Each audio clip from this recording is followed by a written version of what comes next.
Welcome to Guardian at Litem training. This is a little bit of a different setup than normal. As you can tell, we have two interpreters here, Rose and Ivanska, and the two very large cameras in the back. Okay, we are making a video for our statewide training program to be used for the hearing impaired community. Okay, so you will not be on camera, except the back of your heads, if that's okay. If you do have some issues, please, you can pull me aside, or Donna, who is the circuit director, or Judy, okay? So I guess we can go and get started. Before we jump into the meat of things, I will turn it over to Karen. Most of you should know Karen. You probably have met her before. So I'll turn it on over to Karen. All right.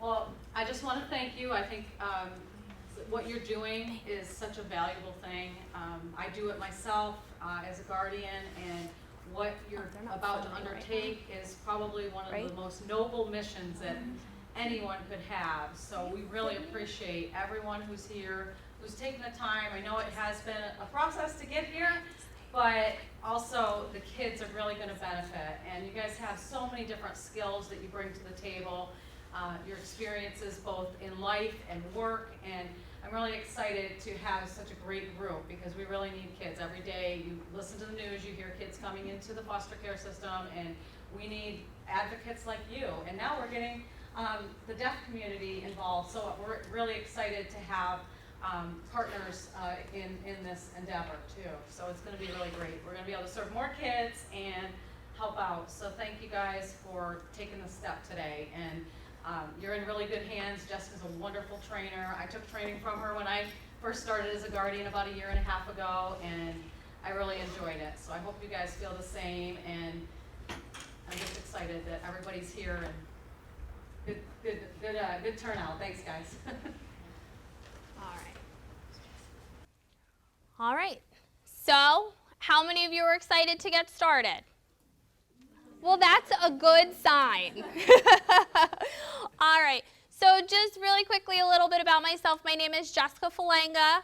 I am the Sixth Circuit trainer, meaning I train all the way from South St. Pete all the way to Newport Richey, Dade City, Zephyr Hills. Okay, that's what the Sixth Circuit is comprised of.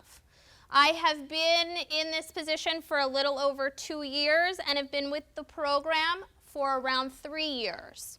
So I think I have a pretty good understanding of what you're going to learn here today.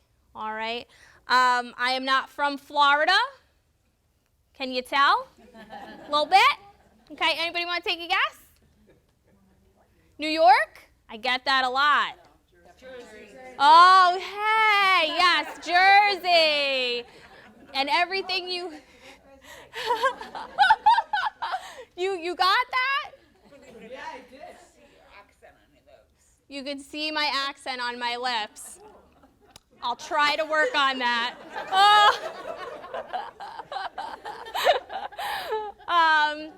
So I have recently moved to Florida, and I am loving it down here.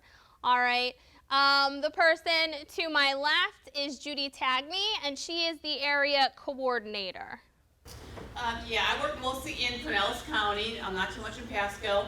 I've been working with the program for 15 years, and I was a volunteer for 8 years before that.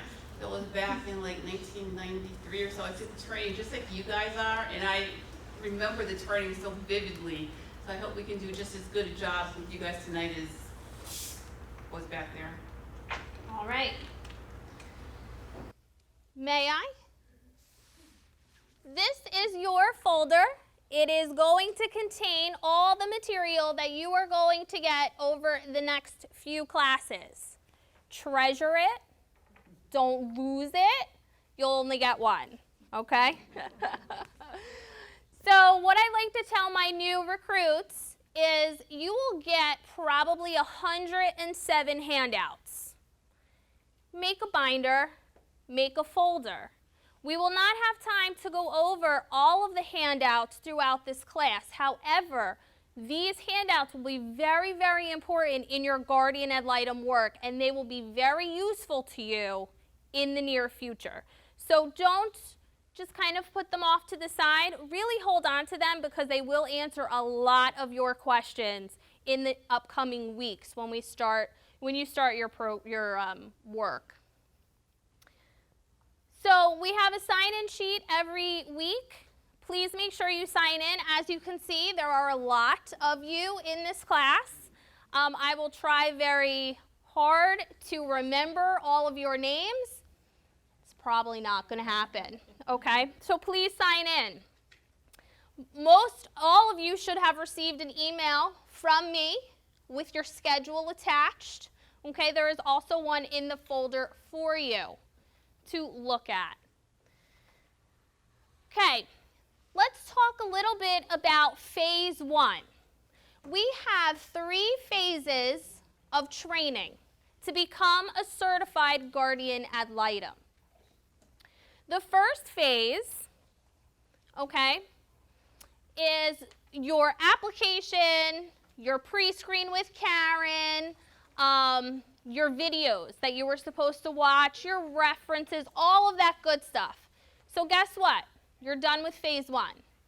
You are now in phase 2, which is the classroom phase, okay, which will consist of 18 hours of classroom training with yours truly.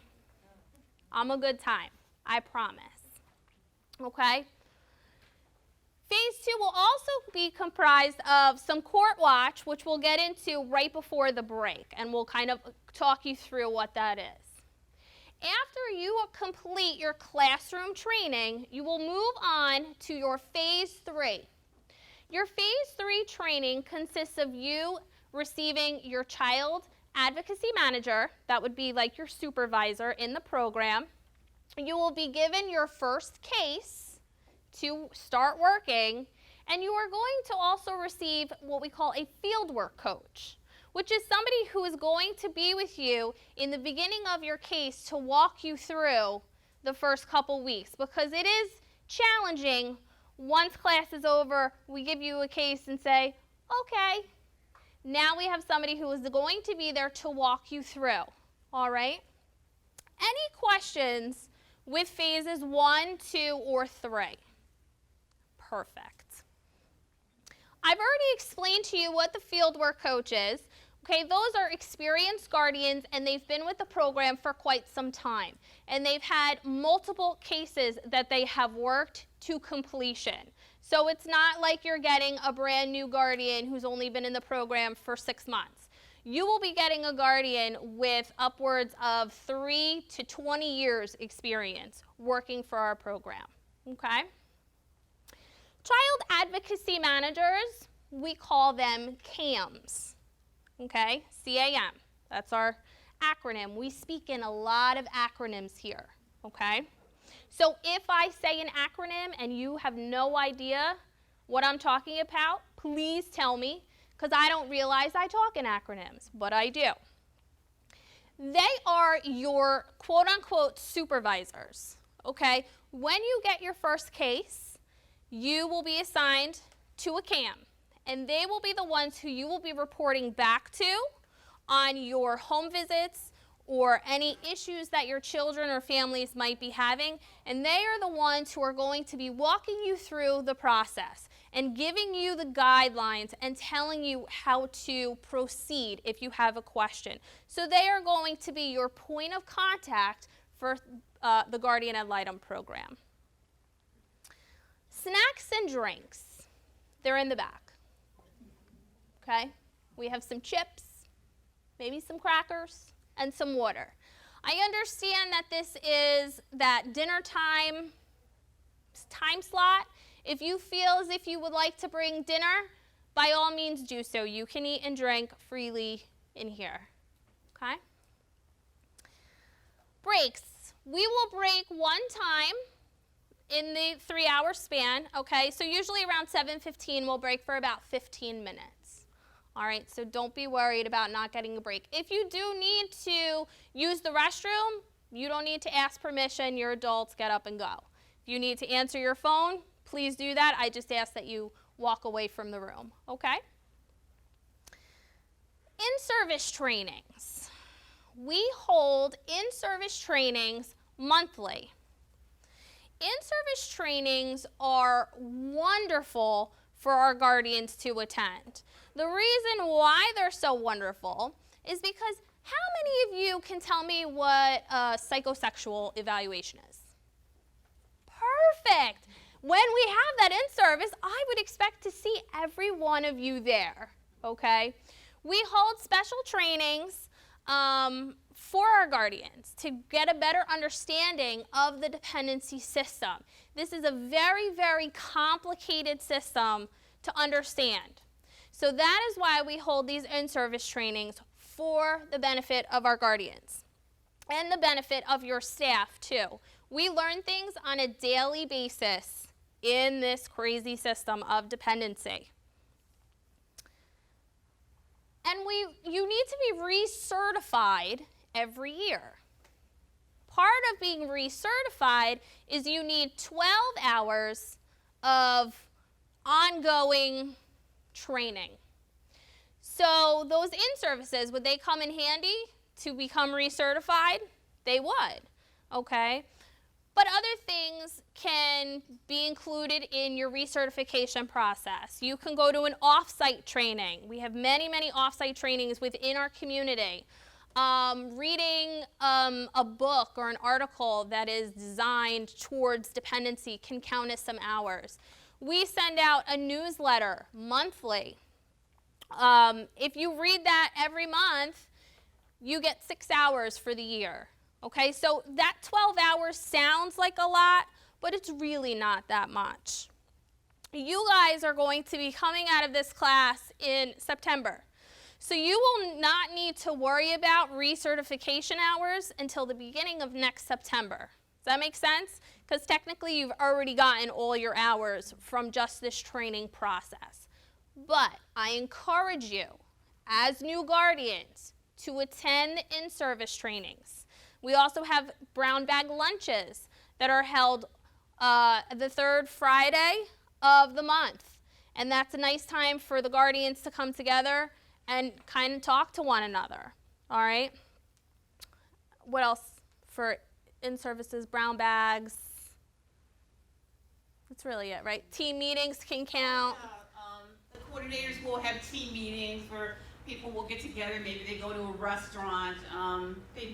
Someone went bowling. They just get together and talk. Because remember, when you do this training, you can't talk to anyone else about your cases except each other. I mean, so you're going to want to meet other people and talk to other people so you can share things that are happening. Okay, confidentiality in the Guardian Ad Litem program is tremendous. And we will talk almost every class about confidentiality. Now, I understand that we hold a lot of trainings, okay? We have, the next 3 weeks of classes. If you need to miss a training session, shoot me an email, okay? Let me know. I will send you the training material and makeup. That is for one class. If you have to miss more than one class, you will either have to do a one-on-one with me, which is not necessarily a bad thing, okay? But it will work on my schedule. Or you can go to another training class in Pasco or the next training class in Pinellas. So there are some options if you do need to miss classes. All right? If you miss a class, she gives you a test. Oh, yeah. And tests are really hard, so I would try not to miss any classes. I was a teacher for 10 years prior, so the teacher in me kind of comes out a little bit. Yes, you will have a quiz if you do miss class. All right, so we're going to move on and really start the class. All right, today we will be working off of the left side of the folder. So if you pull all the material out from that side and then close your material, you don't need your folder anymore.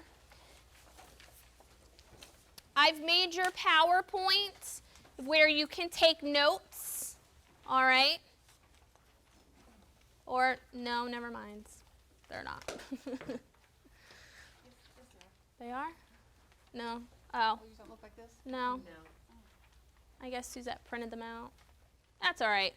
Scribble all over them if you need to. All right? The only thing that's going to be a little different with this class, because we are being taped, is there are a lot of you. A lot of questions are going to come up. I would really like to wait until the end of class to answer all of the questions you may have. So, because what happens is most of your questions will be answered by the time we do get to the end of the class. So if you have a question, I have given you note cards. Feel free to jot your question down on the note card, and at the end of that 20 minutes, or the end of class, we can go over that. Good? All right. Now if you have, a statement or whatnot, feel free to, speak freely, okay? Ready? You excited? Okay, good. All right, so our objectives tonight. I gotta make sure I don't go off the tape. Okay, we are going to talk about our mission and why we advocate for our children. We're gonna talk about the volunteer role, and we're also gonna talk about the staff role and our responsibilities. And we're also going to be talking about the code of conduct, which is a pretty big deal when working with the Guardian Ad Litem program. We're going to talk about best interest advocacy. You will hear best interest over and over and over again throughout this training program. So we're going to touch on what it is. We're going to talk about the expectations that we have for you and what expectations you should have for us as your staff members. We do work in a team model approach here, okay? And we'll kind of explain to you what that team model looks like. And then we're going to talk about conflicts. Believe it or not, we have conflicts within our own agency, within the GAL program.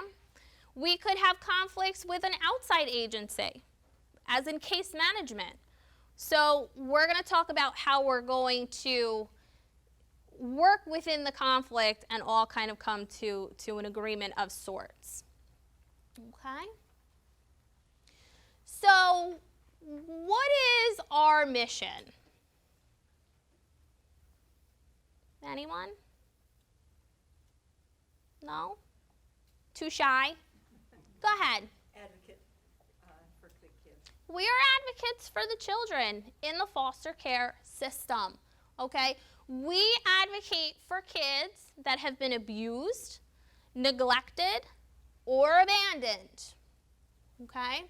We also advocate for the best interests of children on any needed level. What does any needed level mean? Is it just in court? No, yes, maybe? No. We're working with the school systems, okay? We are working with health and professionals, doctors, psychiatrists, therapists, okay? We will be helping kids with mental health issues because, believe it or not, a lot of our kids do have mental health issues, and so do their parents, all right? And any other basic need. We have kids who are brought into foster care with nothing but the clothes on their back, and they don't have anything else, okay? So we are advocating for all spectrums when it comes to our kids, okay? What is a gal? Guys, yes. But guess what? Guys can be gals too, okay? But what is a gal? What are we? Who are we? Advocates. We're advocates. What else? Child's voice. Visit children in their environment. We visit. Academic or at home. Okay. See how things are going for them. Very good. So we do home visits, school visits, all right? Most importantly, we are volunteers, okay? And guess what else is super important? We are appointed by the court system. We cannot be a guardian ad litem to a child that we have not been appointed to represent by a judge. Okay, we are the advocate. One of our main roles in our work as a guardian ad litem is that we make recommendations to the court on behalf of the child and what that child might need.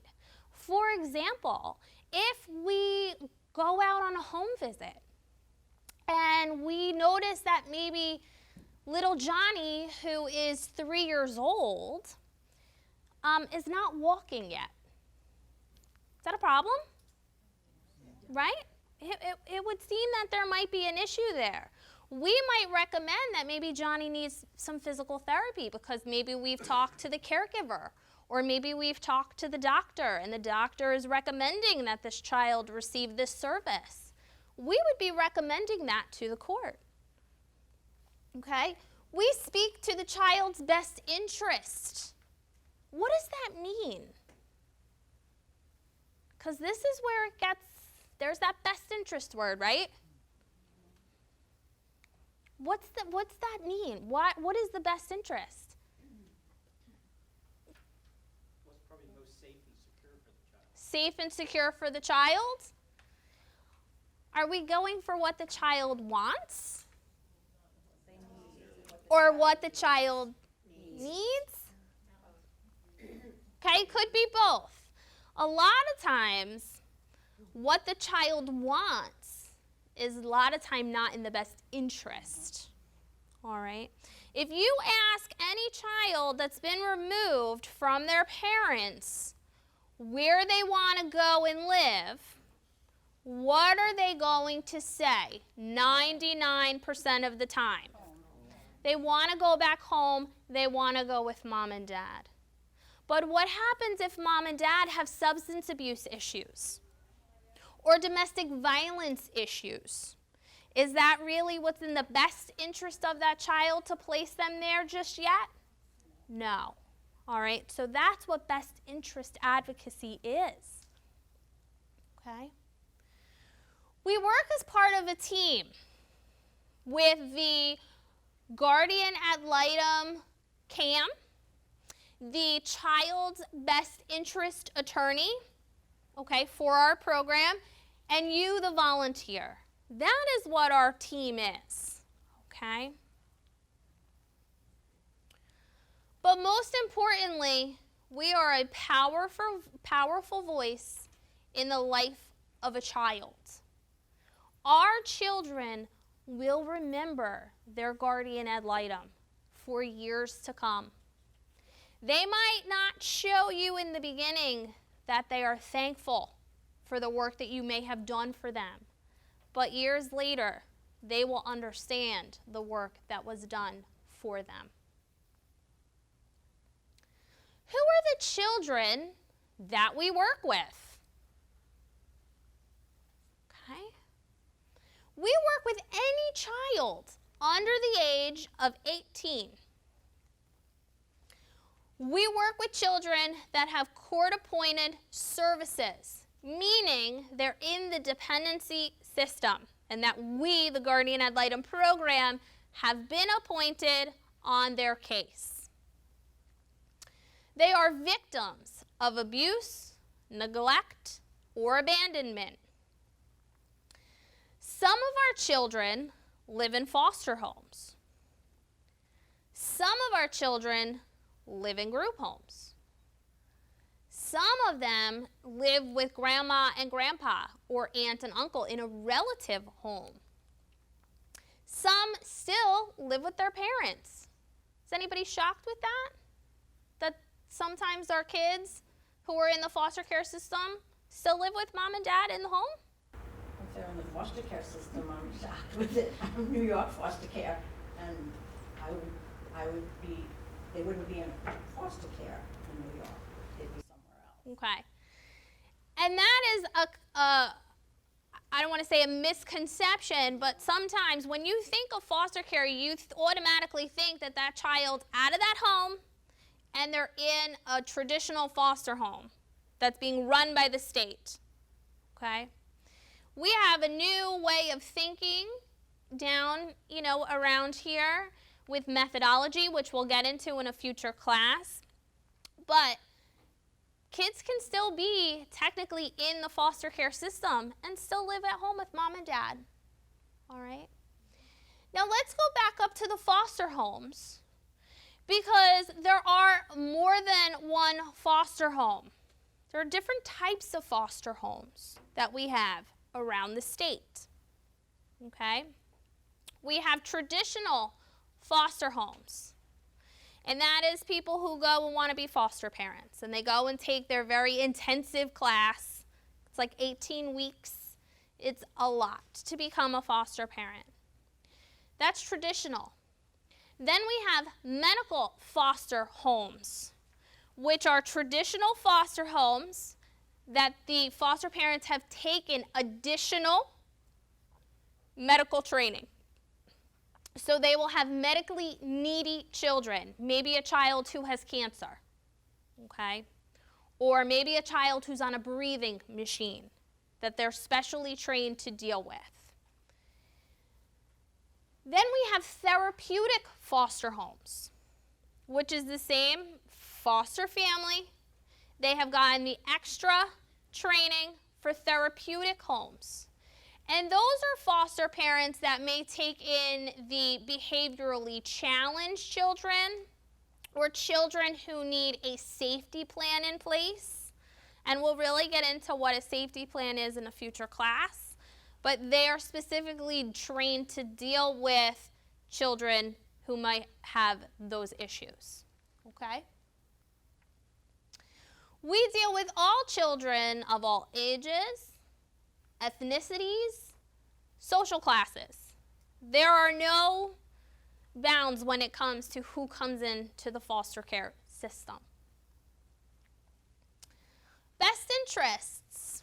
Okay, this is what we use and our circuit uses and the circuits around the state use for our children, okay? We intervene, meaning the protection system intervenes when parents cannot or will not protect, promote, or provide for their children's basic needs. So we have a lot of families that come in with what kind of issues, would you think? Substance abuse, that's big. Domestic violence is big. Abandonment, okay? These are all issues that you will eventually deal with at some point as your time as a guardian ad litem. Our juvenile court judges use the best interest of a child standard when they are making their decisions in the child abuse and neglect cases. That is very important because a lot of our new guardians come in struggling, thinking that they are making these crazy decisions about these children's lives, which you are a part of. However, guess who makes the decisions? The judge, okay? So we can present our recommendations, our, facts that we have found, okay? But ultimately, it's going to be up to the judge, and he will use that best interest of a child principle, okay? We become the volunteer when the advocate becomes the advocate when the parents will not fulfill this role, okay? And it's a very crazy thing to try to imagine if you have children that you are not providing maybe the basic needs that a child might want. In this line of work, we will see it on a daily basis, okay? So best interest, National CASA. Does anybody know what CASA stands for? Court-appointed special advocate. Court-appointed special advocate. Okay, that's like our That's like our granddaddy company. Like we're CASAs. We're considered CASA. Just in Florida, we are considered guardian ad litems. We just have a different name, but we do the same thing. Okay? National CASA interprets the best interest of a child standard to mean that to determine the best interest of a child, the GAL volunteer, now notice, should know the child that they are advocating for. Okay? And you know the child well enough to make fact-based recommendations to the court that address the child's needs. What does fact-based mean? Not your opinion. Excellent. We don't want your opinion.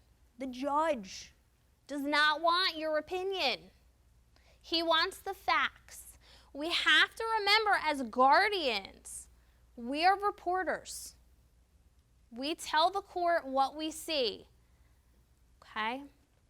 We don't make up our own opinions. We need to not be biased in any way, shape, or form.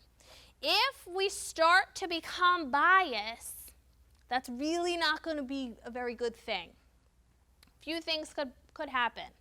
We're going to be called out in court. We could be dismissed from the case. We don't want to ever be called out for being biased. Okay, so if you feel as if you are being biased in your casework, maybe against mom or dad, and you just really can't get past maybe what they've done to their child, that might not be the case for you. All right? So just remember that we need to know our kids well enough to form their fact-based recommendations. And we also inform the court of the child's wishes, whether or not those wishes are, in our opinion, okay, what's in their best interest. Does that make sense? And we could just go back to the example before with little Johnny wanting to go home, but maybe we know that mom is in jail and little Johnny can't go home.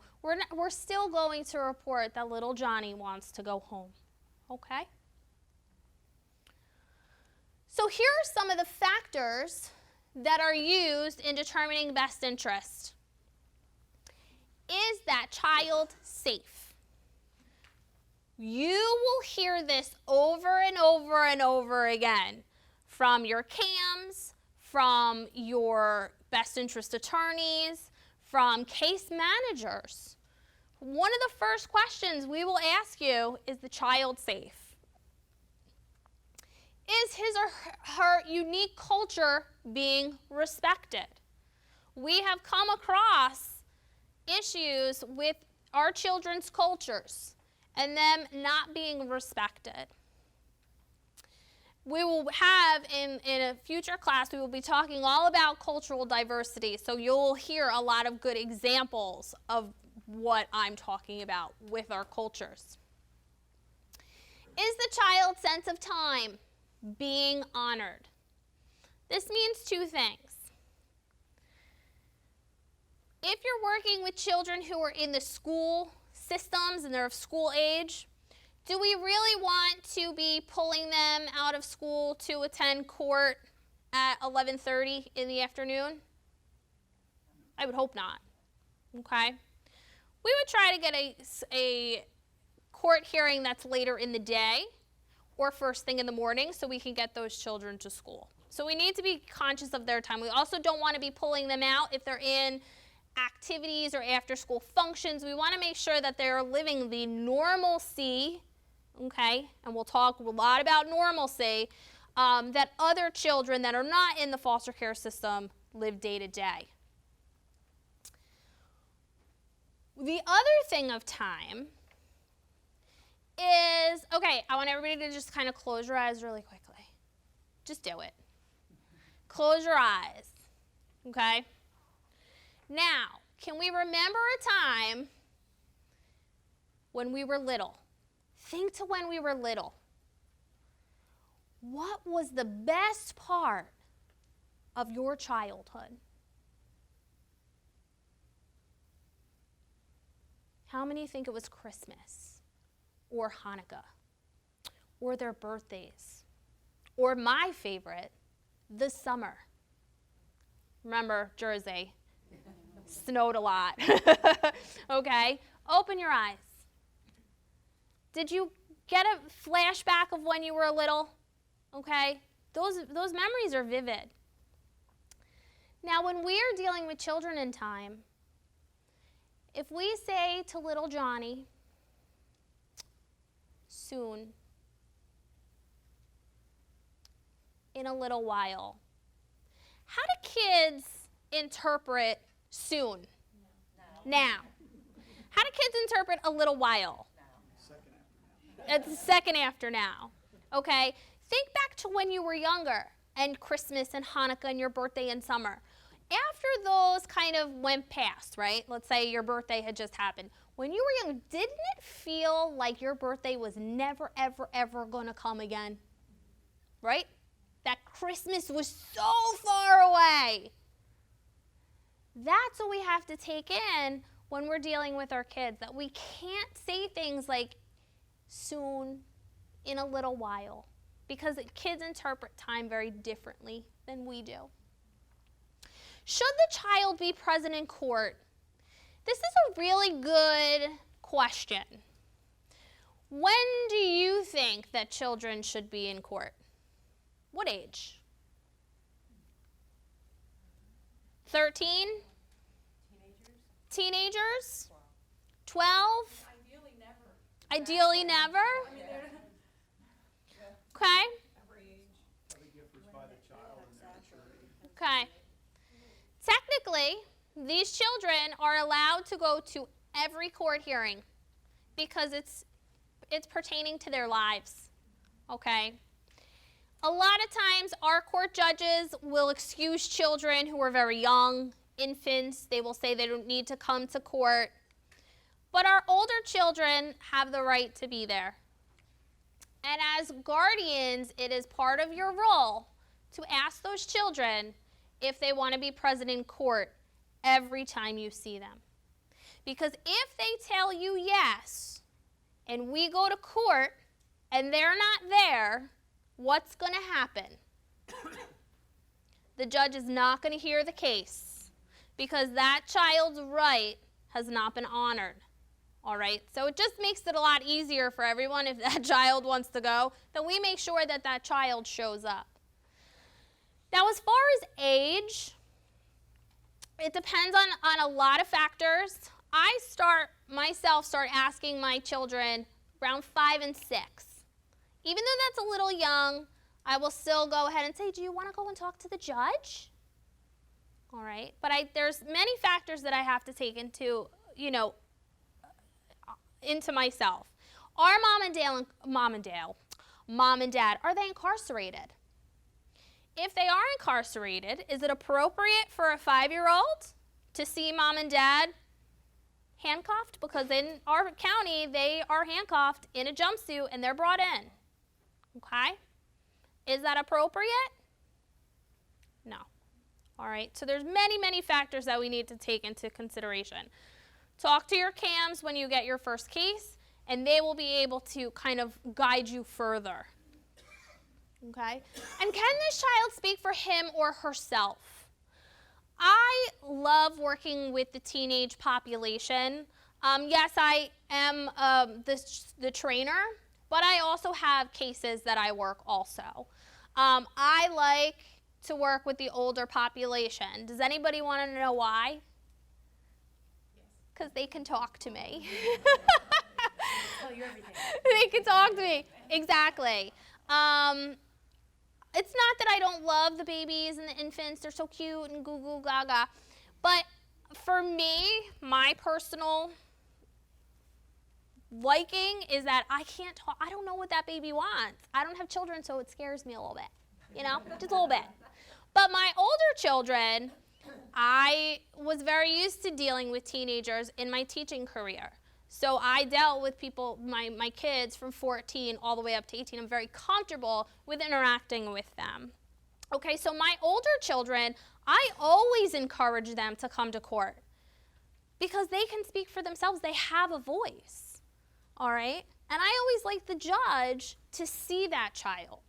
It's one thing, to see the child on a, stat sheet or whatnot, but to really see the child and to hear the child.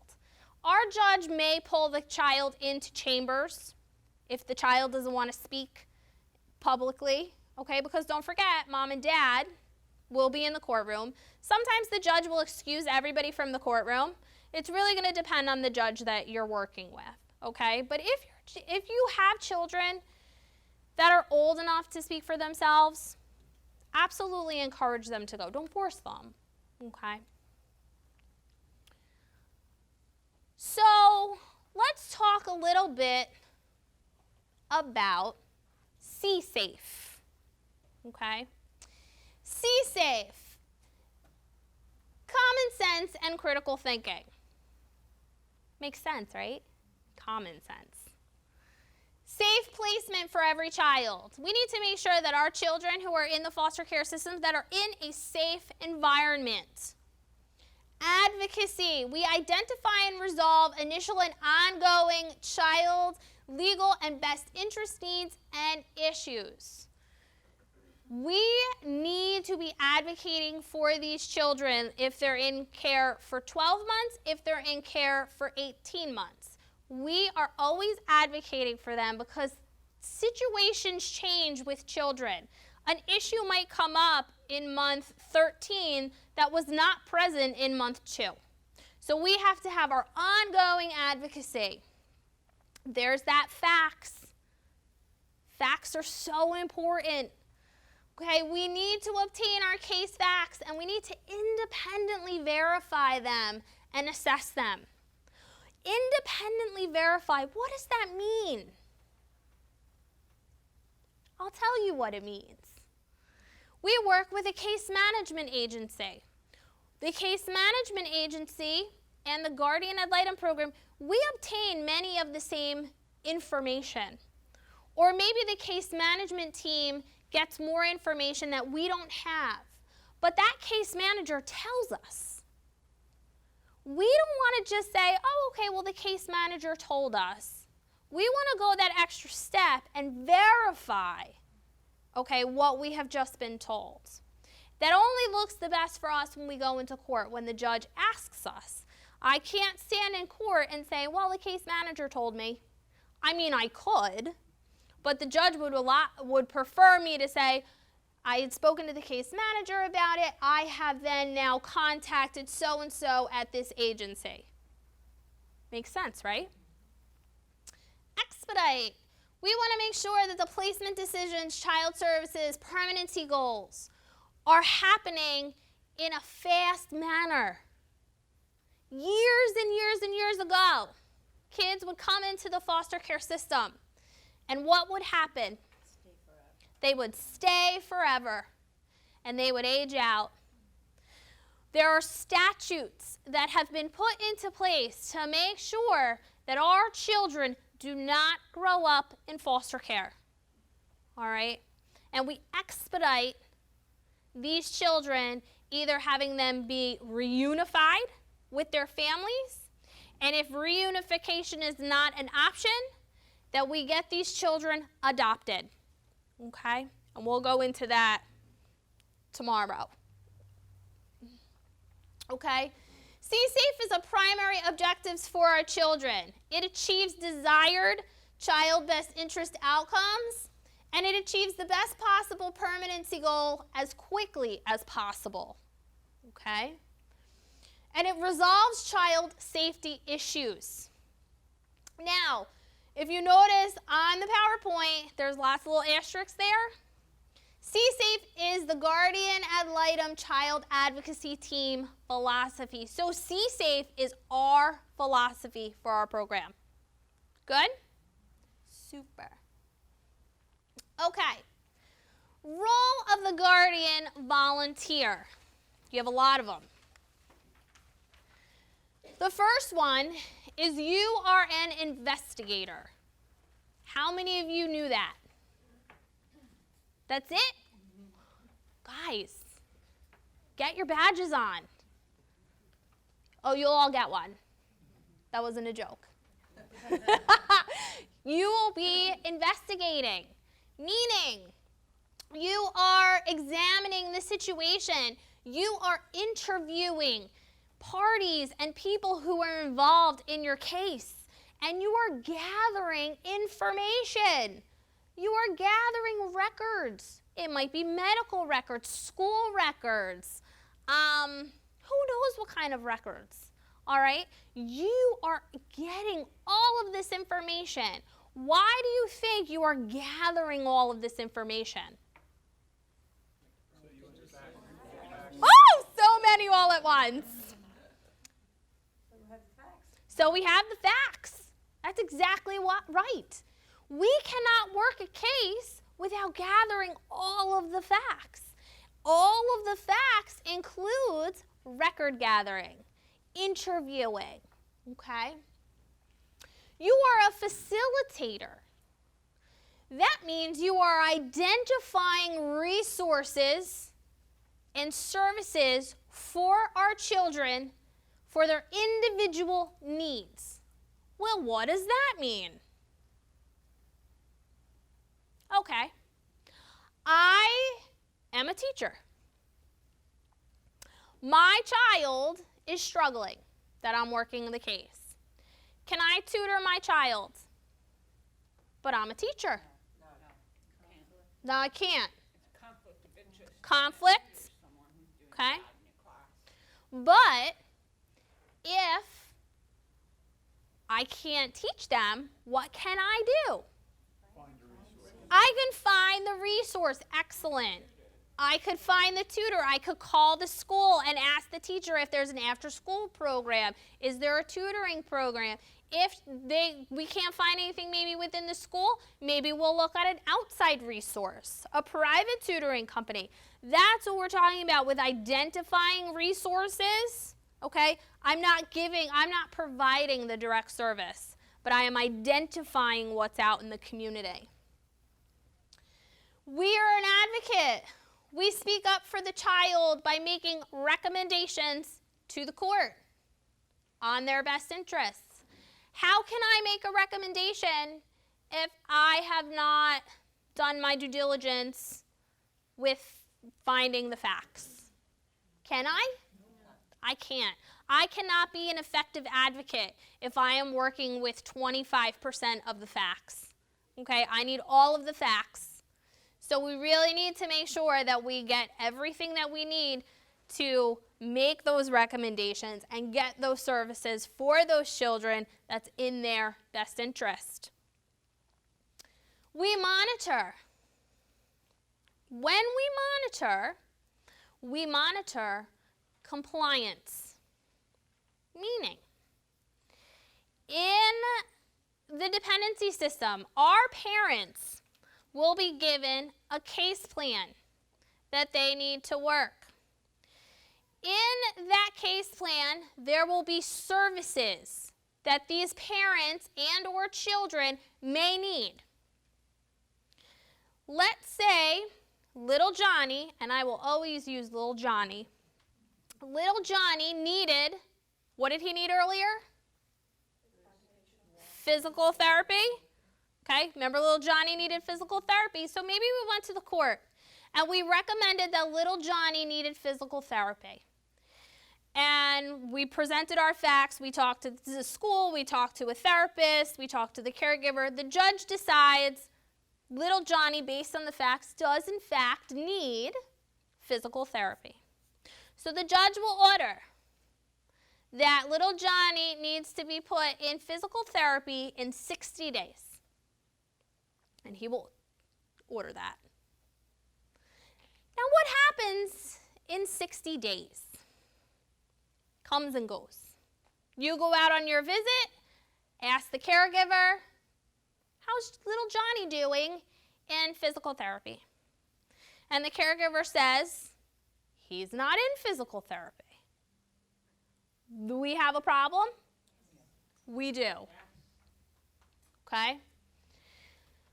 So that would be one of your responsibilities as a guardian to let your CAM and or best attorney know that this compliance order has not been followed.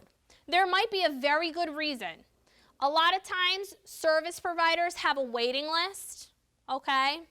So we don't just want to jump the gun and say, you didn't get them that service that they needed. We need to understand why that service hasn't been rendered yet. And if it's just a case of, I forgot to do it, we're going to have a problem. We have options then. We can maybe call an emergency hearing, okay? And get that ball moving. Do we have any questions on the role of the volunteer? Okay. Volunteer expectations. Advocate for interventions and services to ensure the child is in a safe and permanent home as soon as possible. What does that mean? Are you hot? It's hot in here. No one? No one knows what that means? Exactly. Back to parents, adoptive. We don't want those children sitting in the foster care system. Okay? We work within our GAL Code of Conduct as well as state and federal laws. We have to remember that as guardians, we are given a lot of power. Okay? We got a badge. We have a lot of power, okay? But we have to remember that we have some state laws we need to follow and we have some federal laws we need to follow, okay? The code of conduct, we're going to go over that in a little bit. But we really do live and die by our code of conduct in our program. And our code of conduct evolves a lot of the time. And we'll get into that in a little bit. Again, here's the conducting the independent investigation to gather facts and research your case. We've talked about that. You know that that's very, very important, that you need to research your case. And again, we are identifying the resources to meet the needs of the child. And you must visit your child once every 30 days. Okay? I always get the question, can I visit my child weekly? No.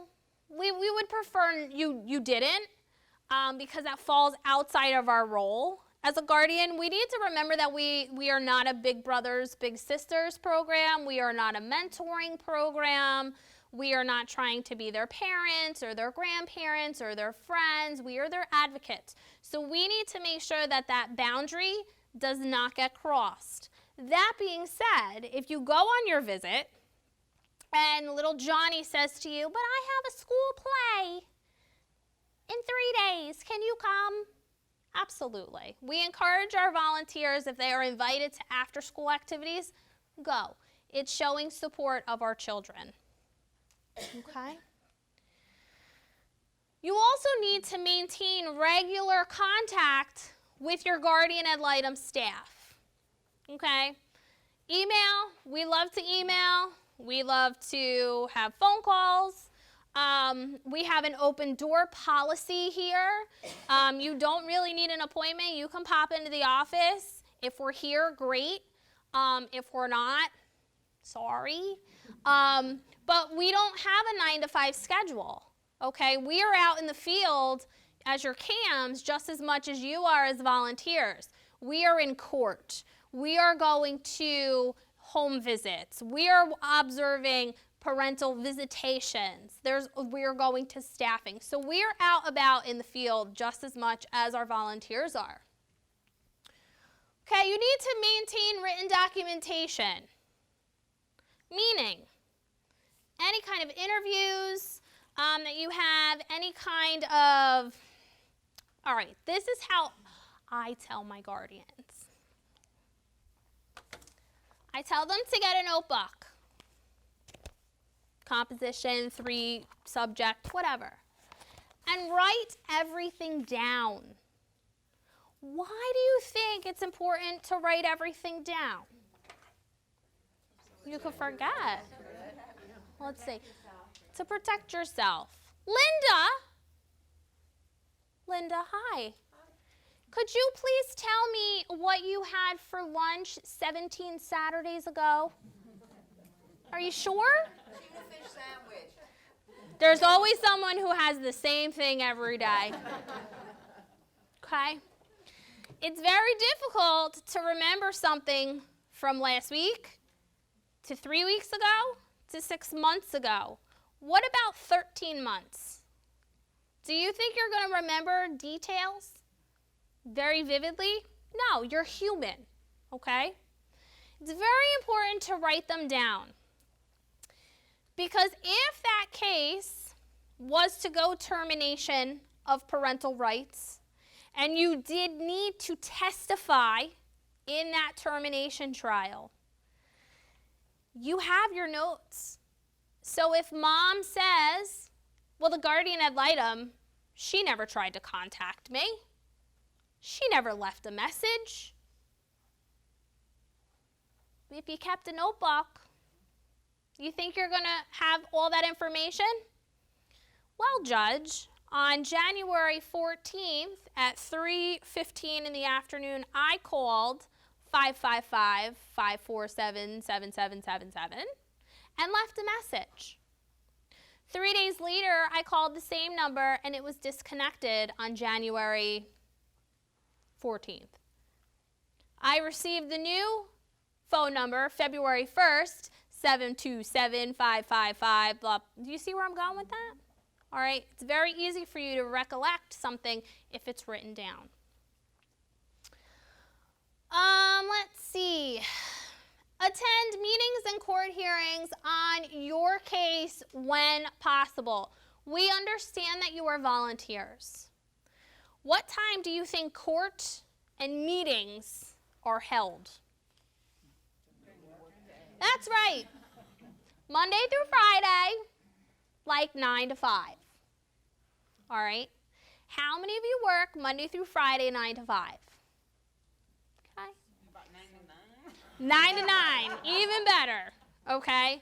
We have crazy schedules. What's nice about our program is that you are given at least 3 months notice of your hearings, of your next staffing. You are present at those, so if the judge sets a court date for 3 months out and you know you're going to be in Hawaii, it would be really good of you to speak up at the court hearing and not wait until the court hearing's over and pull your attorney and Cam aside and be like, I'll be in Hawaii. You are just a party to this case as anybody else. If you can't be there, you need to speak up, all right? If you can't make it, let's say something happens, something comes up. It's life. We understand that. Don't just not show up. What do you think you need to do? You need to call your CAM. Because if you can't make it to court, or if you can't make it to the staffing, guess who is making it for you? We are, okay? It's very important that our children are represented, all right? So let us know. Submit your written reports to the Guardian Ad Litem program no later than 2 weeks prior to court. Why do you think your reports are due 2 weeks prior to the court? They need to be reviewed. Do you think you guys just write a report and like we give it to the court and file it? No. We need to review it. We need to make sure that we have legal sufficiency, that is a well-written report, that there's no bias in there. So there's a process there, okay? And we have a whole class on report writing. It's a good time. Okay, remember we need to make fact-based recommendations to the court. And we need to monitor the case until the child is in a safe and permanent home. If our kids are reunified with mom and dad, are we done with our volunteer work at that point if they're back home? No. How long do we stay on that case? Anybody want to take a gander? Until we're satisfied that the child is really in a safe and permanent home. Yes and no. So technically we're supposed to stay on the case for 6 months, okay, after reunification. However, we might be on longer than that, okay? We might be on 7 months, 8 months, 9. It's not a perfect like 6 months, we're done. If we feel that we need to stay on because we're not ready to close that case yet and the judge makes that determination, we will stay on, okay? All right, we are going to break. So we're going to talk about our code of conduct. I'm going to go over the do's. I don't want to say they're the boring ones, but Judy gets to do the don'ts, and they're just way more fun. So I'll do the do's. All right. So on the code of conduct, it is required that you have to see your child every 30 days. If you cannot make it out on a visit to see your child, what do you think you need to do? Call somebody? Call me. Well, not me specifically, but you want to call your CAM and let them know that you cannot make your monthly visit. If you can't make your monthly visit, that child still is required to be seen. Guess who gets to go and do the visit? Your CAM. And if your CAM can't make the visit, we will ask other volunteers on our team if somebody can go out and visit that child. We understand your volunteers and we understand that things come up, okay? But you must have the communication with your CAM. Oh, I cannot stress that enough. Communication is key. Okay? Your visitation report, all right? After you do your visit, we have a program called Optima. And you will be learning this program on the last night of class. This is the program we will use to input our visitation notes and any kind of contact notes. Okay, we are on our way to becoming paperless. So scary, okay? But this is a great way for us to be in complete communication with one another, all right? So we will learn that on the last night of class. You will have court reports that will be required. On your cases that you work, we will have a court hearing called a judicial review. Every case has a judicial review, at least once on the lifetime of the case, if it's 12 months. If your case goes over a year, you will have multiple judicial reviews. It's a major kind of a review of where the case is at that point in time. You must attend court hearings, but again, if you can't, who are you calling? Your CAM. Very good. See, you're getting it, guys. You're getting it. Attend staffings. A staffing is a meeting between the case management agency, the guardian ad litem program, the parents, the caregivers, maybe the foster parents or grandma, grandpa, and it takes place usually a week or so before we have a court hearing. It's really beneficial for you to attend these meetings in person because everybody should be in attendance.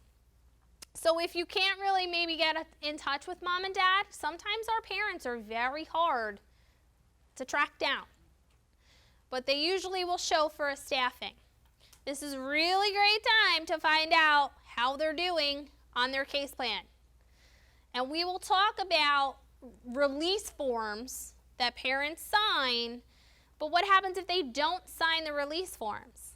Then you can't get your information pertaining to the parents. So staffings are very important to be attended if that's the case. But we'll go into that later. You can attend a staffing by phone.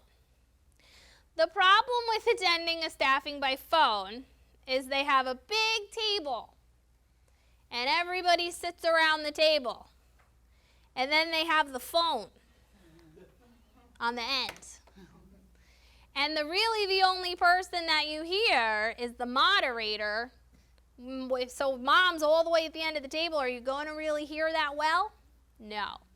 But attending by phone is always an option. Okay? Advise the GAL staff of any conflicts of interest. This is a major point that I need to get across to you as guardians. Conflicts of interest are only going to end badly for our program. Why? What is a conflict of interest? A little. If you know the person, you're familiar with the person, okay? Let's say you get your case file and you're reading through your case file, okay? Flipping through. And you keep reading about Uncle Mike. Uncle Mike. Guess who Uncle Mike turns out to be? Your next door neighbor. Can you work that case? Absolutely not. You will be required to bring that case back in, all right? If you do have a conflict of interest and you do not tell anybody about it, it's eventually going to come out somewhere down the line, and that will not bode well for us at all, okay? Maintain contact with parents. I cannot stress this enough to our guardians. Yes, you are advocates for the child, but how can you try to reunify a family if you do not have communication with the parents? We have had guardians in the past that just did not reach out to the parents, would not reach out to the parents. Is that the proper way to work a case? Absolutely not. How could you stand in front of the judge and tell the judge, no, mom is unfit to be reunified with her child? Do we have facts to back it up? Not really. The judge will ask you, well, have you observed visits?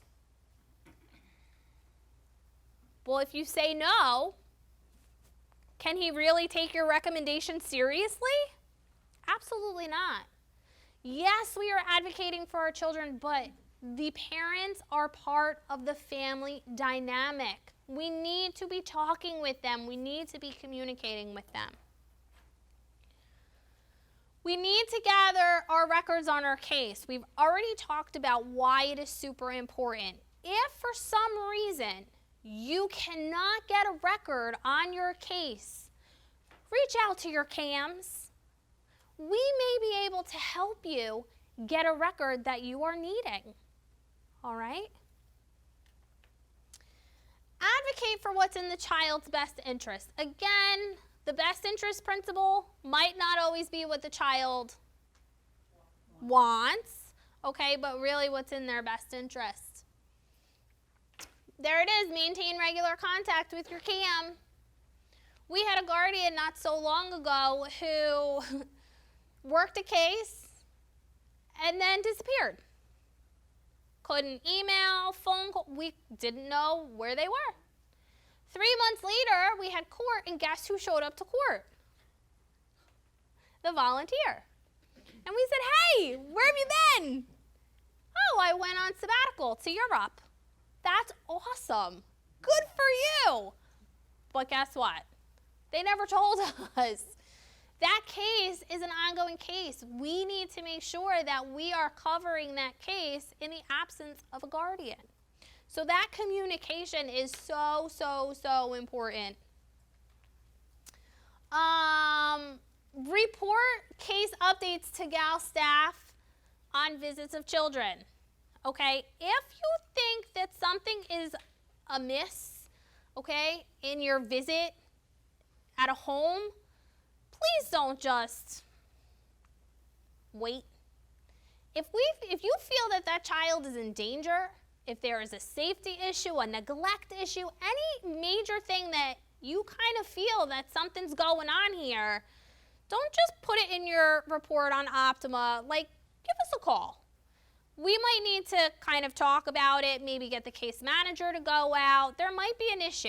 A lot of times we have that extra feeling, you know, that extra sense, gut feeling. Sometimes it's right. So we need to follow that. We don't just want to not say anything, okay? So if you think that something's off, we really do need to say something.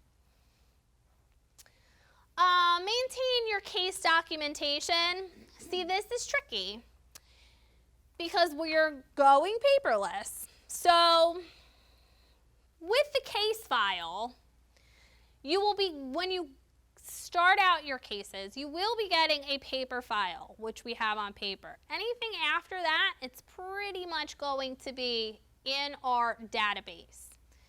So when you gather records, okay, those records that you gather need to end up in that database. How do you think it's getting there? Scanning, uploading, all of those things. Who's doing it, me or you? We would hope so. However, not everybody has access to a scanner or uploading. Some people are not that computer literate. That is okay. Those records still need to get into that system. So if you as volunteers can't do it yourselves, which is fine, just let your CAM know. Bring it to the office. We will scan it in for you, okay? But that's what, maintain your case documentation. If you get a record, we need to make sure that our office gets that record, okay? We need to make sure that we're on the same page and that we all have the same information. And maintain confidentiality. Confidentiality is so important in your guardian ad litem role. You cannot talk to anyone that is not associated with the guardian ad litem program. Why? It could be dangerous. Dangerous, It could be life-threatening. life-threatening. We may know them, okay? It's not in the best interest of the child. This dependency system, the information that we gather and we are privy to, not everybody should know this. People who are in the dependency system are supposed to remain anonymous, okay? So if we go out to lunch, Sheila and I, and we're talking about a case at lunch, because I'm a guardian and you're a guardian, and we're not really telling the names of people, but we're just giving the specifics of the case without saying any names. Guess who our waitress was? The mother's sister or dad's sister. That we were that case specific, that person knew who we were talking about. So even if we are with another guardian, we have to be very, very careful on where we are and who, excuse me, who can hear us, okay? It's very difficult to go home at night after a visit because the first thing you want to do is you want to talk about it, what you saw. Okay, maybe you went into a house that wasn't that clean or very unkept or something was awry or amiss. You want to tell somebody. It's human nature. You'll never guess what I just saw. You'll never guess. You can't do that. You can't have the pillow talk with your hubby at the end of the day. How was your day? What did you do today? You can't really say. You could say, I went on a visit. But you can't get into specifics. So really making other friends that are guardians is very helpful in your role in this line of work. I promise you, you need to be able to talk to other people about what you're dealing with, what you're seeing. We deal with a lot of trauma, okay? And we can't keep that bottled up. But you can always come and talk with your CAM. We love to have our volunteers come in, okay? All right, those are the boring ones. Judy gets the fun ones. Yes, the don'ts are always much more fun than the do's, aren't they? I'm gonna go get a drink. You can't, you have to Oh, stay here. that's So I right. can hear. Okay, let's see, provide direct services. And I know You Jessica need to go over there. There you go. talked a little bit about that. So if you're a therapist, if you're a teacher, you can't provide direct services. What if you have a child and you feel they need something, but you can't provide the service? What can you do? Make a recommendation. You can make a recommendation. I had a child once who needed a specific type of, the mother needed actually, a parenting class because the child had almost drowned. It was a specific kind of parenting class. Case manager couldn't find it. Guardian went online, found the class, and mom was able to take it. So even though we're not making direct services, we can still find them. Let's see, transport members or family members without the prior approval. We used to stand up here and say you can't transport anybody ever, but things have changed so much that you can transport kids now. There's more paperwork to fill out because we run on paper. Even though on one respect we're going paperless, we still have a lot of paper. So there's more paper you have to fill out, driver's license, things like that. We are able to transport your kids now at 5 and up. So get with us when you're done. We want to get to know you a little bit, see how things are going before you get that approval. Don is the one who gives you the approval, so you can transport. Just check with us first. That's the important part, check first. Allow children and families to come to your home or church without prior approval. Believe it or not, it is still hard for me to say this after all this time, you can bring kids to your home, but you have to have approval first. You can't just say, yeah, I'm doing something, I'm gonna take my kid home, we're gonna go in the pool today. You have to check with us first. Teenagers, guardians like to take them places, and you can. We recently got some race tickets, baseball tickets, so you can do stuff with your kids, but check with us first. Let's see, you can't act as caretaker or custodian for a child after I just told you can take your kids places, you can't be the caretaker. We're talking about the younger kids. When I would go and visit kids, I would take the kids 2 blocks this way, 2 blocks that way. Stay close enough so if something happened, I could call up, foster mom, Johnny fell down. So I'm not the sole caretaker for the child. Buy gifts without, you have to let us know if you're gonna buy your child a gift. Some guardians are able to buy their kids some pretty nice expensive things. I don't recommend that. Check with us first, because that's not our role. That's really not what we're here for. But if it's Christmas time, we can do what we call an in-kind donation. So you can, but check with us first. Make sure it's something appropriate. Let's see, email custodians or parents. We are huge emailers here. We run on email. Almost everything we do here is email. And you can email your case manager. You can email us, but don't email anyone else on your case. Because what can happen is you'll email a parent, you'll email someone else, they'll forward it, and they may change what you said. And now it's not what you said, someone else is seeing it. We even had someone send a text once, and text can be forwarded to email, which I didn't know at the time. They can't, and that could be changed, and someone got in trouble for that. So be really careful about what you're sending out there, what you're saying. If someone sends you email, the therapist sends you an email, you can take that, but don't email back. You're not gonna send it on to someone else. You could, I'm just gonna interject. You can send it on to your CAM or your attorney, someone within the GAL program, just not an outside source. Right. Yeah, not anyone besides us or your other case manager in your case. And since we're talking about communication, I just want to mention something about the phone. Even though Jessica said we're here from 8 to 5, we have an on-call phone. So if something happens nights or weekends, you can still get in touch with one of us. Someone's always on call.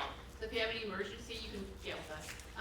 If you're trying to communicate with the teacher and find out how the student's doing at school or something like that, can that happen through an email, or does that have to be in person or?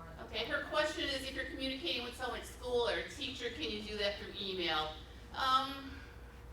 I wouldn't. I wouldn't, because emails, everything can be part of discovery. So if you have a case that goes to trial and parents' attorneys ask for our discovery, that may have to go to them. So I think the best thing is to just not do it. And as far as like with the emailing of the teacher, if it's just to set up a meeting, that is an okay email. But if there's anything more specific, because teachers are not a party to the case, so they should not know really anything other than maybe they've been disclosed that the child is in foster care. You should not be discussing allegations with them or anything along those lines. But if it's to set up a meeting, that's okay. But as far as anything else, no. Say, because those records are public record. Anything you do with the teacher becomes public record. Right, I mean, and we take them, we print them, well, I say we print them out and put them in the file, but now we upload. So anything you send us is gonna be in our file, and it can be subject to discovery. I mean, the attorneys can redact some things, but just be really careful about what you're sending. I'm wondering about cases where, you know, the kids are telling their teacher lots of information. And so if we know that the teacher knows certain things, do we need to, is that documented? If she's telling me, okay, little Johnny told me that he was, you know, he had a new mom, and he, Well, you'll be documenting it because she'll tell you, so you'll that's what I'm saying, document so it. if we know the teacher has information, we didn't get it, Mhm. you know, but teacher is As telling long us. as we didn't disclose the information, if little Johnny wants to tell his teacher You know everything, how it- I mean, absolutely. yeah. Just as long as we're not the ones that are disclosing the information. Because remember, we're gathering information, we're not giving information, Right, which so can do be you really want to hard. know what the teacher knows, if, Mhm, in they're that, if telling there's a you. conversation, the teacher says, so, Mhm. whatever, okay, Yep, we wouldn't know. okay. Are visits announced or unannounced? Visits should be, they can be both ways. If you have kids in a foster home, we want you to call and make an appointment. I mean, foster parents are really busy, they're approved by the state. They may have 2 or 3 kids in their home, so now they have 2 or 3 guardians coming, and 2 or 3 case managers, and 2 or 3 therapists, and they have all these things going on, but yet we still want them to have a normal life for these kids, so keep them in sports and do everything else, and make room for us. So make an appointment before you see a foster parent, and I think a foster parent will be coming in. However, if you think something, you know, isn't quite right, which, you know, can happen, rarely happens, but can happen, let us know, and we can look into that, we can check that out for you. If you have kids with parents, you wanna do some unannounced visits. So the first time you go out, I would tell them, you know, make an appointment, you're going out there, but then tell them, I may be doing some unannounced visits. Because, you know, like all of us, if you know someone's coming, isn't that when you straighten up and, you know, everything looks good? It's not like we're trying to catch people or surprise people, but we need to know what's really going on out there. If you have kids with grandma and grandpa, I mean, you can do the same thing. You know, if you're in the neighborhood, give them a call, hey, I'm nearby, I'm gonna stop in, is that all right? But you'll get a good feel, you'll know when you need to do an unannounced visit, or we'll tell you, or the attorney will tell you, you need to do an unannounced visit, we wanna see what's going on out there. Okay? Let's see. Oh, speak to the judge ex parte. When I first started this, I thought, who knows judges? No one knows judges. Well, lots of people know judges. And our judges are really friendly. I mean, you'll see them walk down to the cafeteria. There's a cafeteria over there. You can't go to them and start talking about your cases. So we have 4 judges. There's 4 sections. If you know any of the judges, let us know, because you can't be in that section then, because that's a conflict. So let us know. If you do see them, you can't talk, if you do know them, I wouldn't even talk to them in the courthouse or the building, because if a parent sees you, what does a parent think you're talking about? You're talking about them and their case. Yeah, so, you know, it's all about the appearance. Speak to non-Gale attorneys without Gale staff present. That would be a parent's attorney, that would be the state attorney. They all know they're not supposed to talk to you, but they still try and talk to you. You can, but someone has to be with you. So either our attorney or your coordinator has to be with you.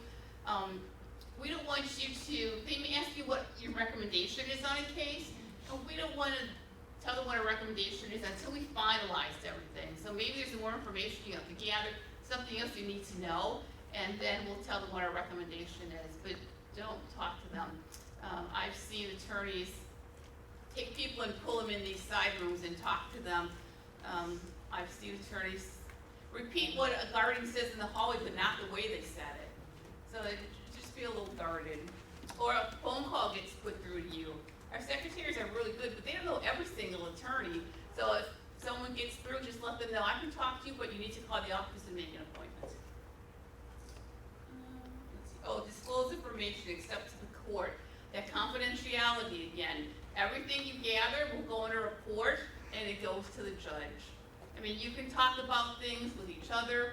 You can tell your coordinator, you can tell your attorney everything, but everything is confidential. I mean, when you get your file, you're gonna get names, birth dates, social security numbers. If parents have psychological evaluations or psychiatrics, you'll get that too.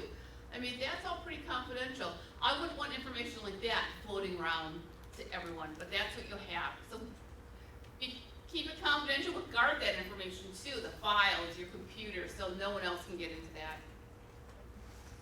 Let's see. Oh, bring non-case related people on visits. Once again, it's the confidentiality, so you can't bring your spouse with you. But what you can do, if you have someone who can't maybe do the whole training, they can take 3 classes with us. They do everything else, take the 3 classes, and they're associate guardians. So now they can go on visits with you, and they can do things with you. They can't write a report, they can't go to court and announce that they're a guardian ad litem because they're not fully trained, but it's someone you can talk to. So sometimes, usually a wife will get her husband to be the associate guardian so they can drive together on visits. How old is that person? 18 and up? 21 and up. Well, actually, I guess you could have worked with someone who's younger than 21 if they're working with, an adult, someone older. But they wouldn't be allowed to do things on their own. Like Right, they right, wouldn't right. be able to go to a home visit Right. alone, but if, they were accompanied, they could. Yeah. So if you're interested in the associate guardians, let us know. Sometimes people take the first class and they're like, yeah, I have someone, and then we can slip them in and we can get you going. Let's see. You can't supervise visits between parents and kids. So we want you to observe the visits. So if parents are meeting with their kids at the park, we want you to go and observe, but you can't supervise the visit. So if you're at the office and the case manager has to use the restroom or make a phone call, and she says, I'll be right back, she can't leave, or you all go, or you go with her. You can't be put in that role of supervising visits. You can't give legal advice. Every time you have a court hearing, the parents will ask if they want an attorney. Not every parent will take one, but if they don't, they'll be asked at every single hearing. And sometimes they'll turn to you and say, what should I do? What do you think? And you're screaming, yes, you need an attorney in your head.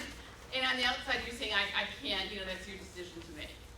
So they'll always be asked if they want an attorney, but you can't give them legal advice.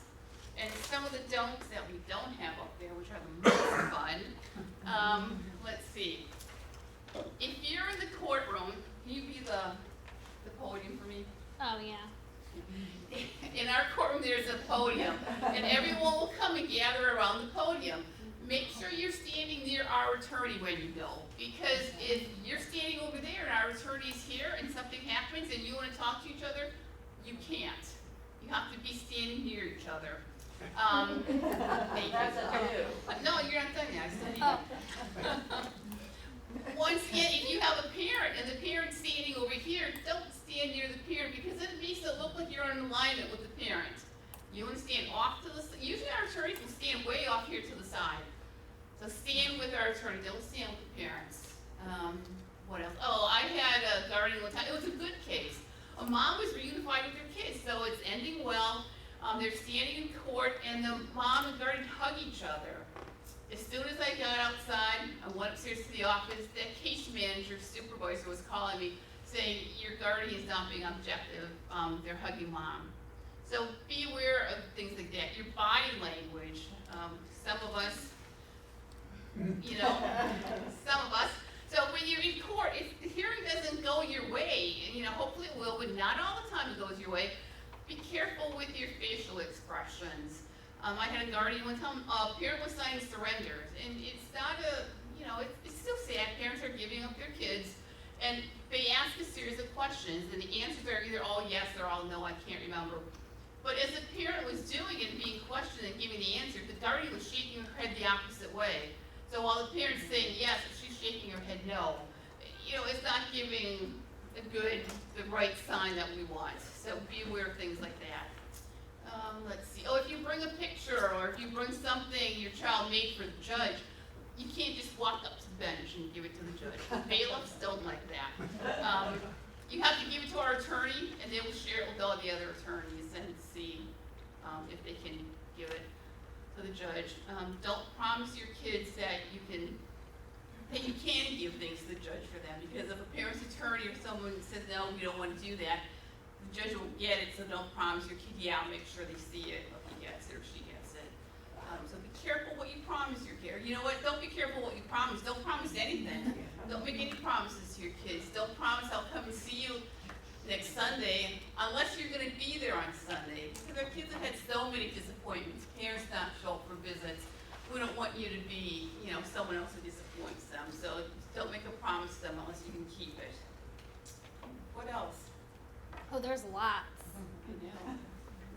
If you're not sure about something, check with us. I mean, I know there's that saying it's better to do something and ask for forgiveness later. With this, it's not. It's better to ask us first and get the right answer and not do something that you're not supposed to do. Because it's not doing something you're not supposed to do, it's maybe jeopardizing the case, jeopardizing the child. I mean, these are kids' lives we're talking about, so we want you to be really careful. You know, if you're not sure, call us. Like I said, if it's an emergency, night weekends, there's an on-call phone. There's an on-call case, cam, and there's an on-call attorney, so there's both. Jennifer? And there's an on-call case I manager. wanted to add, you mentioned about like facial expressions and body movement. When you're working with a deaf or hard of hearing child or deaf parents, that can be misconstrued a lot if you're not signing, because facial expression, body movements is a huge part of our language, it's all visual. And so if you're like, you're sitting there and you're sarcastically smiling with it, you know that you're being sarcastic, it could be like, one of the parents could think you were making fun of them or something like that. And it could cause a lot of stress and miscommunication. Yeah, I know what you're saying, but and we do have a family, the mom's deaf. An interpreter will be there with her in court, so everyone will know, you know, when the interpreter stands up, that they're deaf. So I think there's more understanding about that than what you may think. Then when, I stand in the court and roll my eyes, or hand on my hip, or the crossing of my arms, or the famous eye roll that I do. Okay, those are a little different things that will come off badly. I want to add in photos. Everybody pretty much at this point has a smartphone. Everybody loves to whip it out. Some people like to selfie. Other people like to just kind of snap what they see and kind of get it and visualize it and capture it. Please don't do that. If you are going to take a picture, let's say you see maybe something that's unsafe in a home. Instead of just whipping your phone out and taking a picture, you need to ask the caregiver permission to do so.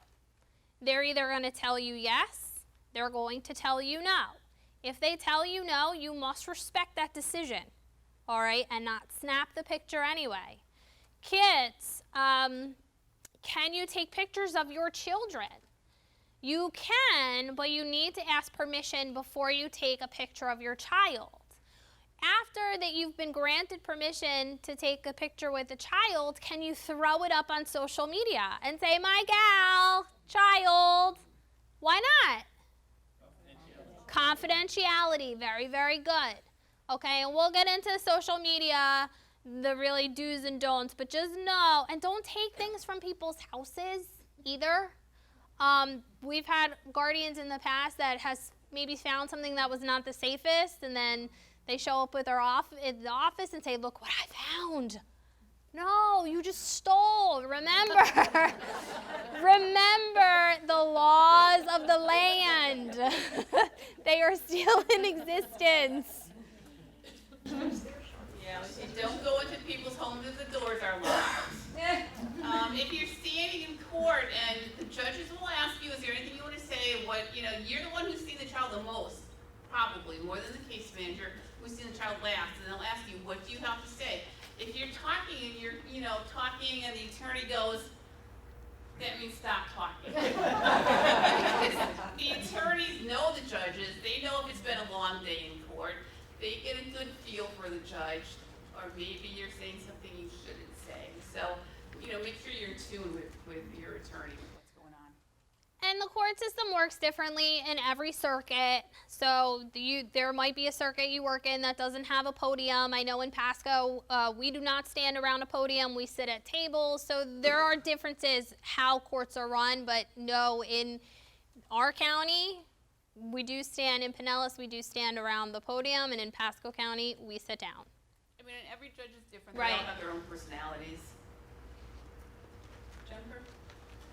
You said if you see something that you think is dangerous, something in the home, you want to take a picture, and they say no, would document that in our report, right? I mean, if it was a child that was hurt or had marks on it, would call the abuse hotline immediately. But if they say no, and we're just taking a picture of this situation that we don't, we're concerned is dangerous for the child, then we would document that in a written report and submit that. You would document it. Not only would you document it, you would be immediately calling your CAM and then immediately be calling your case manager, because if there is an unsafe situation, we want somebody else's eyes out on that situation. If it is a dangerous situation,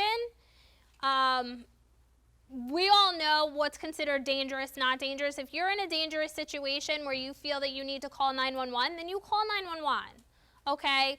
But a dangerous situation, meaning there's like a skateboard on the floor, no 911. If you go and show up and, you're outside and you hear screams coming from within, I don't even want you to go into the home. I want you to immediately call 911, okay? We know what warrants a call to the police.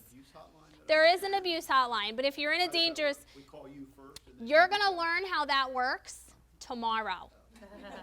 Like the whole kit and caboodle. So hold it until tomorrow and we'll get there, I promise. Okay? But yes, there is an abuse hotline and you're going to learn when and if you need to call it. Okay, I can't think of any more don'ts, but if I do, I'll just pop on up. Okay? Super. Okay. You did all these don'ts, yes? Don't give legal advice, yes? All right, super. Okay, so boundaries for the guardian. We need to make sure as guardian ad litems we understand what our role is and what the guidelines are with our role. Meaning, what we tell the caregivers, parents, what we do and who we are and what our role is, we need to make sure that 10 months, 12 months down the road, after we all have known each other a while, that we're still following those rules and the guidelines that our program sets forth. And that's easier said than done, okay? As Judy had said in the don't, we don't want to give parents rides. Why not? Really? They think that, right, they would think that we were their friends. We would think that we are on their side. And that's right. But at the same time, so let's say we had a mom and dad that we were working with, and they're about to get reunified. Mom finally has a job, okay? And mom has transportation and everything's falling into place. They now have an apartment, yada, yada. And mom calls you up, frantic. My car broke down. I can't get to work. I'm going to lose my job if I don't make my shift. I don't know what to do. Please, please, please, my reunification is going to fall through. I'm not going to get my child back. I'm so close. Please, please, please come and pick me up. How many of you would go and get that mom? Why? Because you're a decent human being. Because any one of your friends who called you and said, hey, my car doesn't start, I really need to get to work, can I have a ride? You would go and give them a ride, right? But key word was your friend, okay? What you would do in that instance is you would be asking mom, do you have bus passes? Is there anyone that you know who could give you a ride? Do you have money for an Uber? Can you call your manager? Can you call work? we would be talking to mom and having her troubleshoot herself. Not that we're not helping, because we are. We're guiding mom in the right direction, but we are not going against our code of conduct and going to pick mom up, okay?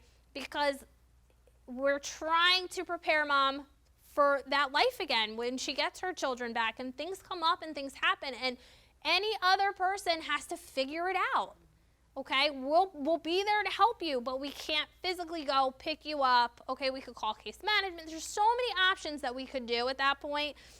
You know, are we paying for the Uber? No. Okay? I wouldn't suggest that. All right?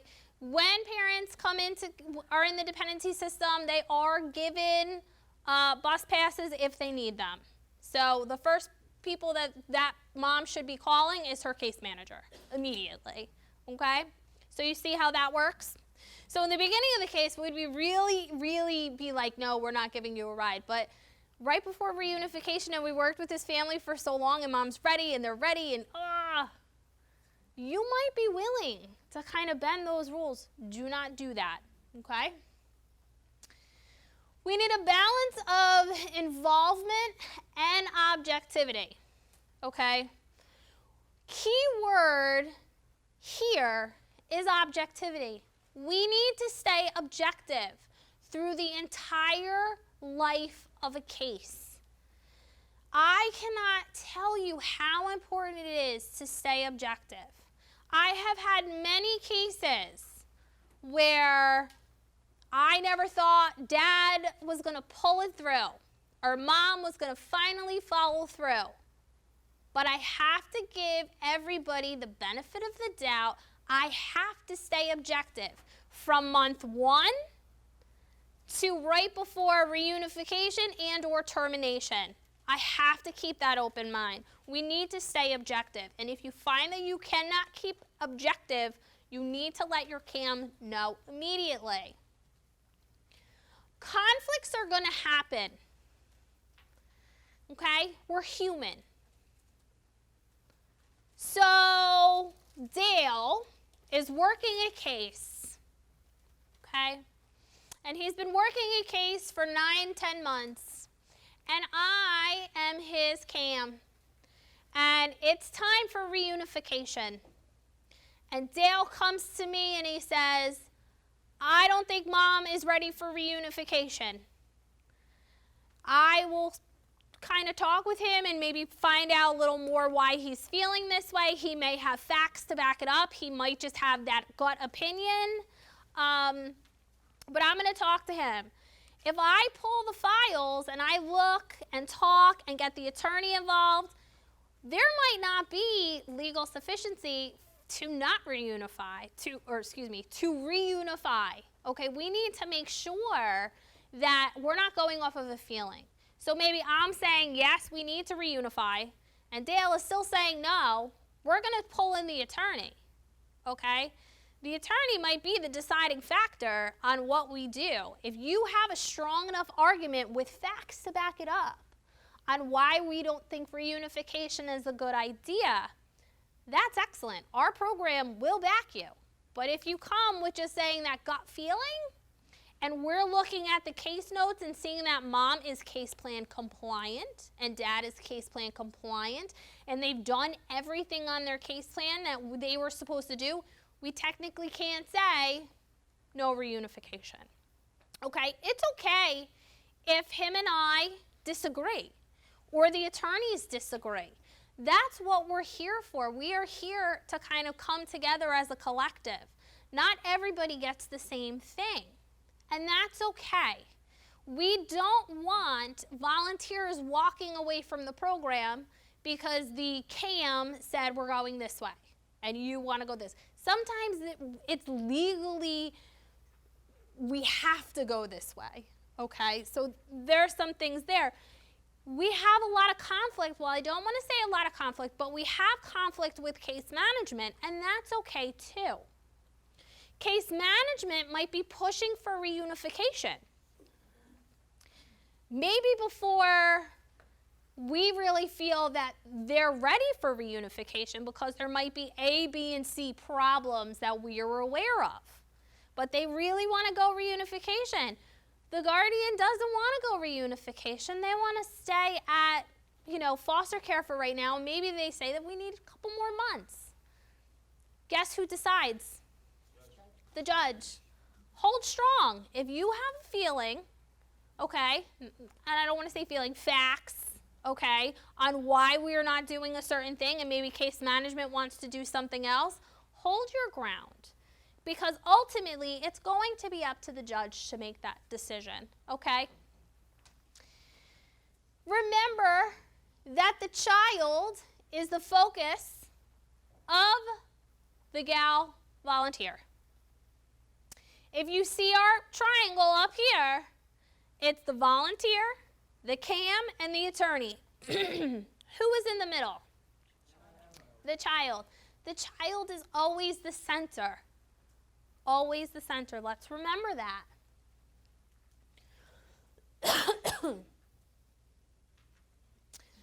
Boundaries for the gal. The gal volunteers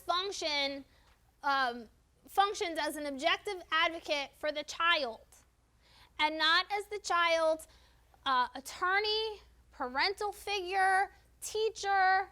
Okay, we need to remember our role and our boundaries. Excuse me. I would love one. There's bottled water in the refrigerator. Sorry.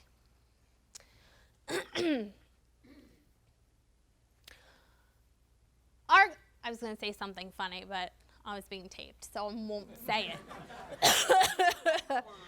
No. No. Okay, our goal is to be part of the temporary intervention in a child's life to assist in their time of need. But when that is over and we are no longer needed, we need to step back. Okay? Why? Why are we stepping back? Child needs to continue on the natural course of development. The child needs to continue on that course of development, but ultimately the case is what? Over. Finito. It is done. When that case closes, are you still in contact with that family? No. Not really. Okay, the family might give you permission to still stay in contact, but a lot of times, what do you think that family is going to tell you? They want to move on. Okay? And they want to move on because why? You remind them of what? A really bad time in their lives. Okay?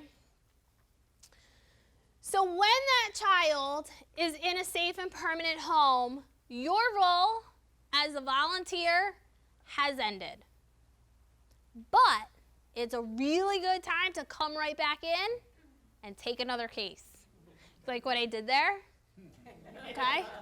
Help another kid. Help another child. It's your time. All right? What can you expect from your gal team? All of these things. One too many. Support. You don't know everything about the dependency system right now, do you? Good, neither do I. Okay? It changes all the time. It depends on where we are right now. Sometimes the pendulum swings and we're really parent friendly. And then sometimes it swings the other way and we're not so parent friendly. So we really, it goes and just swings. What would you say we're at right now? Pinellas County is pretty parent friendly. Parent friendly. So they may be giving some maybe extra time or a little more leeway, okay, for parents. And that's okay. That's not a bad thing, okay?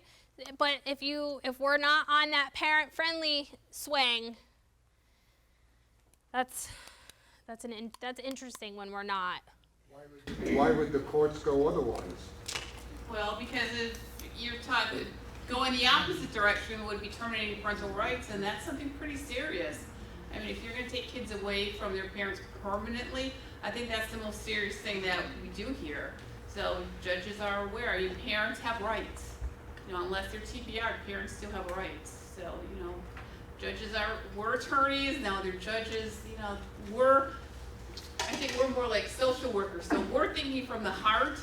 The attorneys are gonna be more analytical, and they're thinking, you know, legally. And we have to keep in mind both things. Did you just use the acronym TBR? Yes, very good. Yes, TPR, termination of parental rights. Okay. Go ahead. I know that our role is to provide feedback and recommendations for the children. But if we see something, and I know that the parents have case plans in place already, but if we see something and, you know, have a recommendation for something that a parent might benefit from, are we free to give that information, or is that our role at all, or? You can suggest things to parents, sure, they don't have to do, the only things they have to do are things that are court ordered in their case plan. So it can be a little difficult to order to change a case plan or add something on. If you have a parent who came in for whatever reason and now they're abusing substances, I mean, you have proof, you've seen, you have evidence, that's something that could be added onto the case plan. But yeah, it can be a little bit harder, but yeah, you can make recommendations to parents. Okay. So we have your support. And it's not just your CAM, it's not just your attorney. Everyone in the entire Sixth Circuit Guardian Ad Litem office can be able to help you, okay? I understand that I am the trainer and I work out of the Pasco office, but I cannot tell you how many times Pinellas volunteers email me. Why? Why do you think they email me? Because I got the answers, yes. But they know me because I've trained them. So I'm a familiar face to somebody, okay? Let's say your CAM is on vacation, okay? I get a lot of emails. I will answer you. I have no problem with that. Same thing with the on-calls, okay? Don't be afraid to use those numbers, okay? There's always someone on call in the office. So if your CAM is on vacation, there's always someone there that you can talk to. I'm there almost all the time. There's always someone in the office you can talk to. So don't be afraid if you're on vacation. Say, I need to talk to someone, and they'll get you someone. Communication is always a big thing in our office. Like we have said over and over, we are huge emailers. If you go out, let us know. Same thing. I mean, if I'm your CAM and I find information out on your case, would you want me to tell you? Right? Okay. Same thing. We need to have that open line of communication. Quick emails. A lot of our CAMs will give you their personal cell phone numbers for texting. It's really going to depend on who you get, but your CAMs are pretty much accessible to you. Okay? Continued training opportunities. We talked about the in-services. We are huge emailers again. Any training, things that go out in the community happen here, you will get an email. It'll go up on the Facebook page. You will get notice. Your CAMs will send you out an email. Take advantage of these training opportunities if you can. They are excellent for you. You will always see the staff taking these trainings with you because we need the continuing education just as much as our new guardians do. Like I said, we learn something new every day because this changes all the time. And feedback. Don't be upset if your CAM gives you feedback. Might be negative, usually it's not, but if they do have something to tell you, maybe you've done something, I don't know, on the don't list, right? Okay? We're going to address it with you. We have to address it with you. It's part of our jobs. Okay, if the higher ups call you, if Judy or Donna call you in, don't be nervous, don't be upset, but a conversation's gonna need to be had, okay? We don't ignore things here. We need to address them up front, but we are very open to like I said, are guardians, okay? So don't be worried. A lot of times we're going to give you great feedback because you're the ones out in the field. You're the ones who are out and doing the field work, you know, and you're the ones who are working with the families. And our guardians are spectacular. They can find services that we don't know exist. They can find programs that we don't know exist. And that's why our volunteers are so important to us, because you guys are outside of the box thinkers, okay? And we welcome that. We welcome that. And we want feedback from you too. Oh, absolutely. I'm here this one night, I'm seeing you all for these 2 hours, and I'm the one who's going to assign you to your coordinators. I match as well as I can. As Jessica says, I'm not match.com. I'm doing the best I can. So if I don't make a good match, let me know. I mean, no one's going to be upset if you say, you know, this cam's not working for me, our personality is, you know, I want to try someone else. Or maybe it's the attorney, or maybe it's the judge. You've been in this section for a while and you want to make a change. That's okay.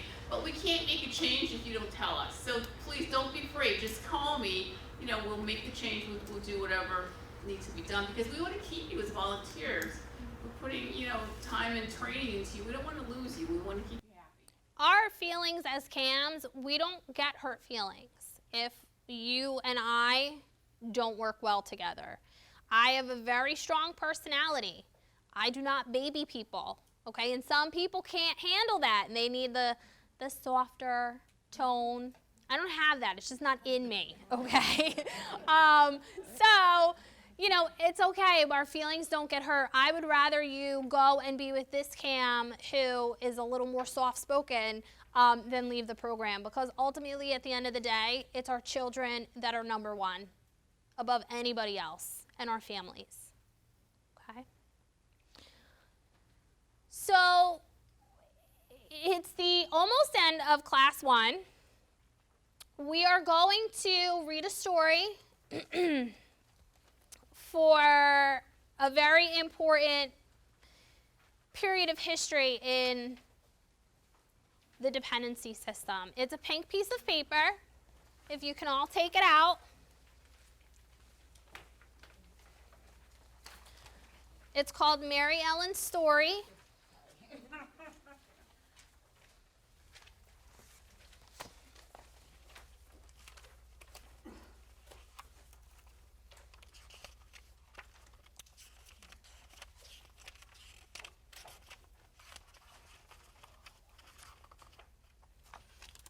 And I'm just looking for my own copy so I can reference it. Found it.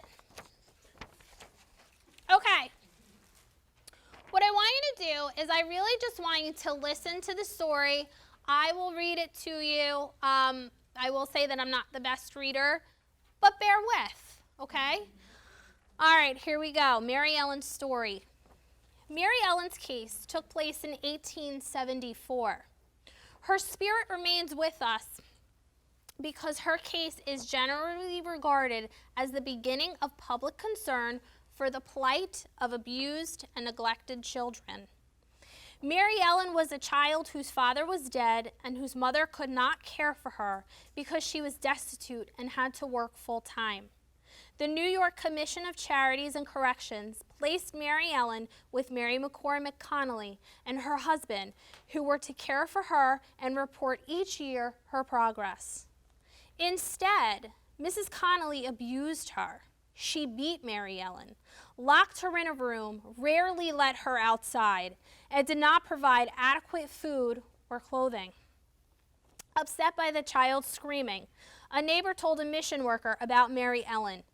The mission worker could find no one to intervene. At the time, laws protecting children were not systematically enforced. The mission worker finally appealed to Henry Burr, the founder and president of the ASPCA, the American Society for the Prevention of Cruelty to Animals. He took up Mary Ellen's cause and was able to persuade a judge to hear her case. Mary Ellen was carried into the courtroom, wrapped in a blanket. This is what the newspaper reported that she told the judge. "My father and mother are both dead. I don't know how old I am. I call Mrs. Connolly Mama. I have never had but one pair of shoes, but cannot recollect when that was. My bed at night has only been a piece of carpet stretched on a floor underneath a window. Mama has been in the habit of whipping and beating me almost every day. She used to whip me with a twisted whip, a rawhide.